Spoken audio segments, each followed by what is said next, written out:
This is WVTM 13. Breaking news is happening right now. And that breaking news coming out of Pell City right now. A man is behind bars after St. Clair County deputies say he tried to shoot two men who were attempting to repossess his car. Investigators say that shooting happened last night around midnight on Chula Vista Drive. They also say that Alan Thomas ran out of the home and began shooting at the tow truck. Thomas is charged with 2 counts of attempted murder and right now is being held on a $180,000 bond.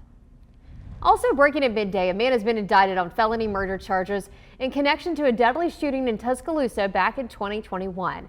A grand jury indicted Frederick Lewis after investigators claim he shot and killed Trevoris Shepard while he was walking inside of his home on Hay Court. Lewis has been arrested, that is, on July 5th and has since been released from the county jail after posting a $75,000 bond. And a federal judge in New Hampshire has temporarily blocked President Donald Trump's executive order to end birthright citizenship. The judge also certified a class action lawsuit challenging the president's order denying citizenship to those born to parents living in the U.S. illegally or temporarily. The judge also gave the White House 7 days to appeal. Well, it is an impact day and it could be pretty inconvenient for some of you this afternoon with some storms. Let's check in with First Warning meteorologist Taylor Sorello. She's tracking it all for us. Taylor, what does it look like right now? We've actually got a few storms that have already, or I should say showers. Really, we don't have any thunder showing up with these yet, but showers already developing that will likely turn into storms as we approach the peak heating of the day. I wanted to show you where some of those are at this point. And once again, no lightning being reported with these, but a heavy downpour here just to the east of Vincent and Harpersville, very close to Highway 235. And we've also got another downpour here just to the east of Highway 231. St. Clair Shores getting in on some rain at this point. These are small pockets of rain, but if you're underneath one of those, man, that rain is heavy. And then as we get towards the afternoon, that's when I expect a little bit more instability for some thunder and lightning to show up with these as well. Another downpour sitting over Highway 411 in between Moody and Odenville. And then we've got a few more spotty showers, one along Highway 75 just north of Rimlap, another near Cleveland along Highway 231. So through the rest of the day today, we will track those scattered afternoon and evening storms. Let's move the first warning future track forward here towards about lunchtime. You see a bit more of those, and then towards about 3 p.m. is when we pick up on that better coverage. Don't focus so much on the placement, just focus on the overall trend that we will see some hit and miss storms through the afternoon lasting into the early evening hours, and then most of those will begin to fade away late tonight after about 10 p.m. this evening. But where these happen, you could have some heavy rain, intense lightning, also some gusty winds are possible with some of the strongest storms. For tomorrow, another first warning impact day for the same reason. We've got storms developing after about lunchtime. They'll remain scattered to numerous through the afternoon and evening hours. A few of them could be on the heavier side, but we're trending drier for the weekend, and I've got a closer look at that coming up in just a few minutes. All right, thanks so much, Taylor. Well, happening tonight, Tarrant City leaders and residents will weigh in on a fire chief's future at a public hearing. A city employee has accused Tarrant Fire Chief Jason Rickles of sexual misconduct and harassment. Rickles was removed from the post after getting arrested in Georgia back in 2021, but was reinstated last year by the Jefferson County Personnel Board. Now, that public hearing is part of a resolution approved by the council last week on the matter. This could result in disciplinary action. Well, Birmingham fire crews are trying to figure out what led to an early morning house fire. Let's take a look here. This is from about 4:30 this morning over on Martin Luther King Avenue near just right off of Bessemer Superhighway. There was a family inside, but thankfully everyone made it out safely. Well, in Sylacauga, a contractor working on power lines suffered a severe electrical shock. It ignited a chain of events that sparked a gas-fed fire. The Sylacauga Fire Department tells us that they were working on those power lines for Sylacauga Utilities over on Talladega Highway.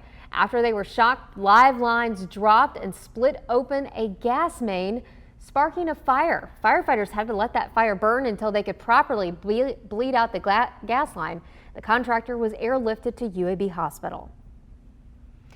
In Texas, the search for the missing goes on following last week's fatal flooding. The residents that did survive also scrambling to find help. NBC's Jay Gray is visiting one organization working to offer relief to those in need. Well, day 7 of the rescue, the recovery, the search here in the Texas Hill Country. The death toll again climbing, at least 120 have died as a result of the catastrophic flooding. Here, more than 150 still missing, and volunteers continuing to pour into this area to try and help those in need. Mercy Chefs, one of those groups that's doing just that, cooking meals for those who have been displaced, for all of the first responders who have gathered here. And it's people directly involved with this area that are volunteering to help out, including the father of some campers at Camp Mystic who were in the camp just a week before the flooding. It's hard on them. It's very hard on them. I mean, they could have been there. It was hard on me when I thought about, oh gosh, that could have been my kids. So I'm just thankful that they're where they are and they were with us. And I'm thankful for everybody that got to get their kids home, and just praying for the people that their kids aren't coming home. Yeah, the help really needed here. They serve between 4,000 and 5,000 meals a day here, already more than 14,000 since the flooding began. And look, they say they're going to be here for as long as necessary. This is an area, as we go through the search and recovery, that's going to need some help for a long time. That's the latest from here in Ingram, Texas. I'm Jay Gray, NBC News. Well, Governor Kay Ivey has ordered all flags to be flown at half-staff until next Monday to show solidarity with Texas as they continue to rebuild. Well, we want to get to some more breaking news right now. This is over on Deerfoot Parkway in the Clay area. We understand that a Dollar General there, Centerpoint Fire tells us emergency crews are on the scene of a commercial fire. Jefferson County 911 says that Deerfoot Parkway from Clay Chalkville High School to Old Springville Road is currently closed. Officials are asking people to avoid the area. Now, we have sending a crew out there, and we will let you know more as soon as that information is available. Well, last night, hundreds came out to Tybee High School Stadium to honor a boys soccer coach and his family who were lost in the Hill Country floods. Coach Reese Zunker and his wife Paula were killed. Their 2 sons are still missing. People in attendance leaned hard on each other for support, embodying a spirit that the Zunker family lived every day. He cared about the kids, and the kids knew it. It didn't matter what he was, if he was getting on to them, if he was praising them. The kids felt his love, and he represented that each and every day. They cared about other people, and being there for them, and just creating that atmosphere that there are other things that are more important than just yourself. New Mexico's governor has signed an emergency declaration after some severe flooding there. Take a look. This is the town of Ruidoso. They experienced flooding on Tuesday after heavy rain fell. The floods swept away homes, forced water rescues, and it closed several roads. Emergency crews carried out at least 85 swift water rescues in Ruidoso, including people who were trapped in the homes and cars. And you can see there that whole house just being swept away in the waters. We understand 3 deaths have been reported so far due to that historic flash flooding. And we are learning more about the man accused of killing a teenage boy with his car last year. Court documents show that he's also connected to another deadly accident. Antonio Weldon was arrested back in March in connection to a reckless manslaughter case in Bessemer. Investigators say that Weldon was driving drunk when he hit a person riding a bicycle in the road. Weldon was released 2 weeks ago in connection to that case.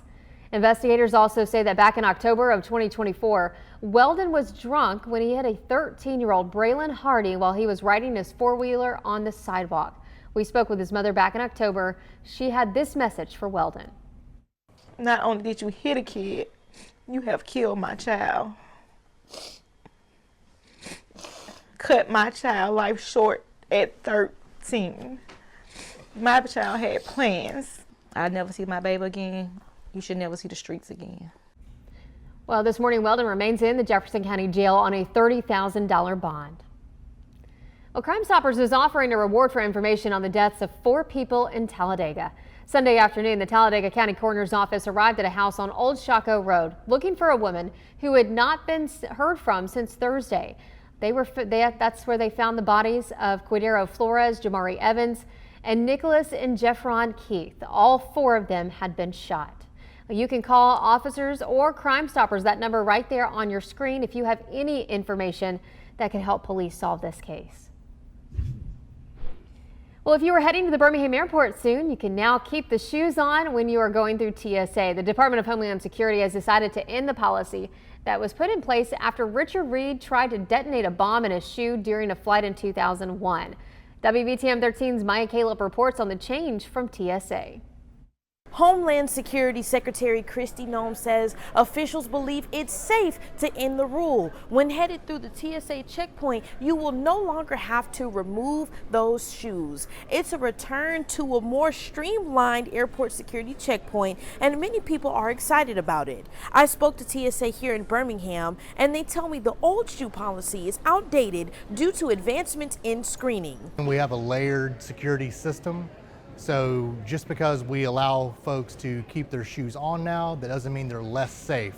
Over the past 20 years, we've implemented a lot of layers of security that we didn't have in the beginning, but now we do. You could, however, be subjected to a random screening and possibly have to remove your shoes then. This policy did go into effect this week, so it's too early to see how this will impact wait times, but the Birmingham airport is anticipating the only wait will come from having to remind passengers to keep their shoes on. In Birmingham, Maya Caleb, WVTM 13. All right, Maya, thank you. Well, for those of you in Homewood, we want to make sure you are aware of a planned water outage for parts of the area. Central Alabama Water says the outage will start at 11 o'clock tonight. The outage will also allow crews to replace two valves starting at Tamworth Lane and Devon Drive. No road closures are expected. Repairs are expected to be finished and water service restored by 6 tomorrow morning. Well, still to come, heavy rains pummel the roadways in Massachusetts. How first responders managed to rescue a man from rising floodwaters.